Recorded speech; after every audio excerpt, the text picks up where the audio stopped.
chats here at SMITHEE TV in downtown Toronto with director, producer, actor Lee Samuel Wilson. It's so nice to see you again. You too, Katie. Thank you. Tell me about the updates on Lion of Ireland. Well, right now we're still in the development stage. I think last time I talked to you, I told you a little bit about the background of the novel, and I went to Ireland and met with the writer, Morgan Llewellyn, and we hit it off big time. She's a wonderful lady, one of Ireland's great historians now as well. So anyway, where I'm at now is I've kind of been trying to get a gentleman by the name of Fred Fuchs on board, who's been a bit of a mentor. He was a guy who I actually learned about through my uncle, Anthony Leo from Aircraft Pictures. And, you know, Fred, he was at the CBC for a while, and he started his career in the U.S., working with a lot of people down there. So he's a brilliant guy, and he's been really enthusiastic about Lion of Ireland. As soon as I sent him, you know, basically the idea that I had, and I sent him all the details on the contract I had signed with Morgan for the rights and all that. He's kind of been guiding me along. So Fred is kind of helping me with that, and trying to get some Irish partners as well to make this a reality, which is kind of where we're at now, talking to people in Ireland, because it would really have to be a co-production based solely on the fact that we would probably shoot in Ireland. I mean, I'd love to have a lot of Canadians involved, and they will be, but it's such an Irish story, and you just can't build sets of 10th Build Ireland. No, you can't, right? I mean, it's one of those things where Ireland, there's parts of that country that are still the same.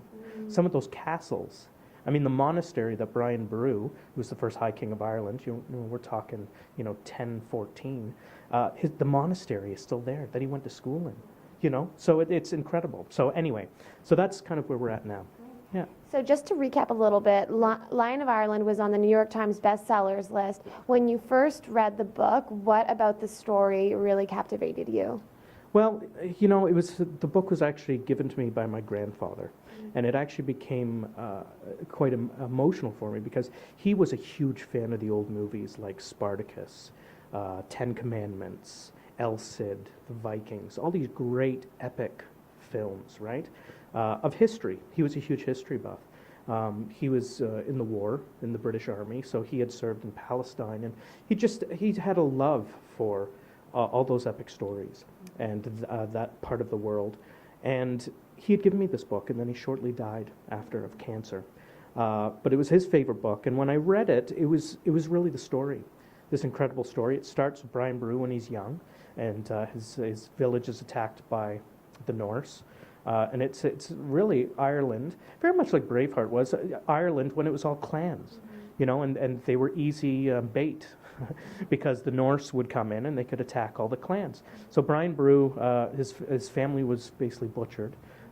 It was him and his brother who survived, and then he became this incredible, heroic, mythic figure, kind of like they always do, right? They killed 35,000 guys with their bare hands, kind of thing.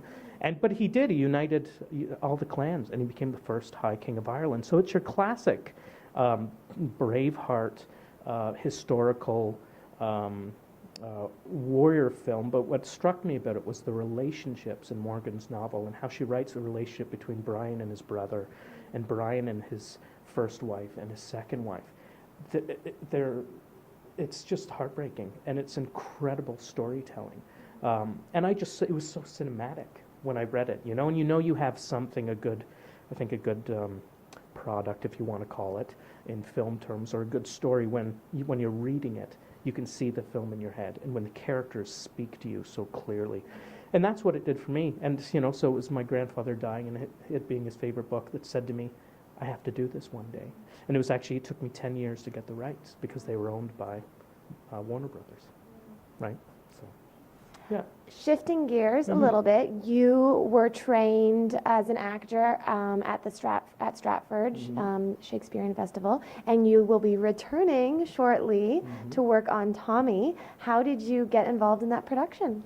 Well, yeah, I mean, I trained through the Birmingham Conservatory, and so I trained as an actor and a director. And, Stratford's always been one of those places that, has always been very romantic for me because it was my first experience of live theater going there. And, and it was that moment that I knew that's what I wanted to do, was to be an actor. So any chance I can get to go back, I jump at the chance because I just love the town, I love the festival, I love the theater, and I love the artists there. I mean, we've got some of the greatest designers, actors, and directors in the world there. And I don't know if a lot of Canadians realize that, but just how incredible it is and the reputation it has around the world.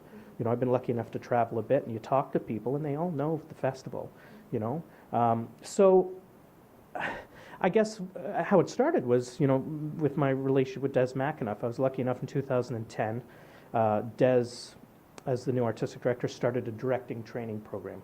And it was named after one of his mentors, who was past artistic director of Stratford, Michael Langham, who happened to be one of Christopher Plummer's early mentors as well. He had directed Christopher Plummer in a famous Henry V, which actually united French-Canadian and English-Canadian actors. So Des named this directing program after him, and I was invited to be a part of that.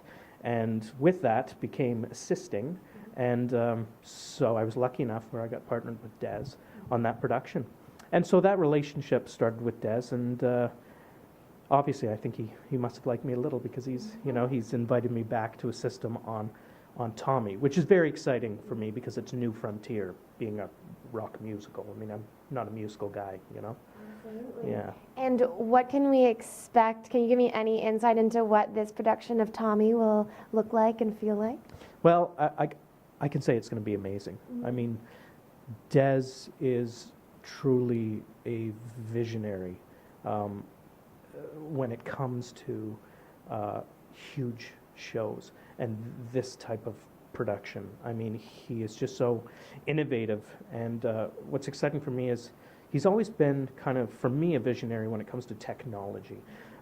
Even when we did The Tempest, I mean, here was this Shakespeare play with Christopher Plummer, who's one of our great classical actors, and the things Des did in that production, you would just go, how did he think of that? The way he uses lighting, the way he uses sound, the way he gets the other artists to embrace and go with these bold choices. And I really admire that about him. So I think with Tommy being the type of thing it is, with the Who's music, plus Des co-wrote it too, so he knows it, he knows this piece. It's going to be quite outstanding. I think you're going to see some really bold, innovative things. Great. Yeah. And who's attached to the project in terms of the cast? What parts of the ensemble will be in it? Well, I mean, there's a young actor who's actually coming from out west, who I don't know. But what's neat about the story is that I directed The Crucible at Ryerson Theatre School last year, which is what I'm an alumni. I trained as an actor there. Funny enough, Des went to Ryerson as well back in the day. Well, my lead in The Crucible, Kira Gulian, she has been cast in Tommy right out of school. So that's really cool. So it seems to me Des is he's taken a bit of a chance and look at these young, incredible talents, which I think is very, very exciting. Other than that, the cast is still kind of coming out, so I don't know all the details yet, but this young cast is very exciting, and they're going to be new talents, new Canadian talents I think people should come and see because they're amazing. Right. Yeah. And where is the best place to find out more information on you and on Tommy and on Line of Ireland online? Well, the Stratford website is fantastic. I mean, they've got everything there, so if you want to go in, they've got a bunch of the cast and creative team on there now. When it comes to me, you can always follow me on Twitter, at Lee Samuel Wilson. I tweet a lot of stuff on acting, directing, producing, and some of my own work. So that's probably the best place to follow me. And then to get in touch would be lee@lineofireland.com.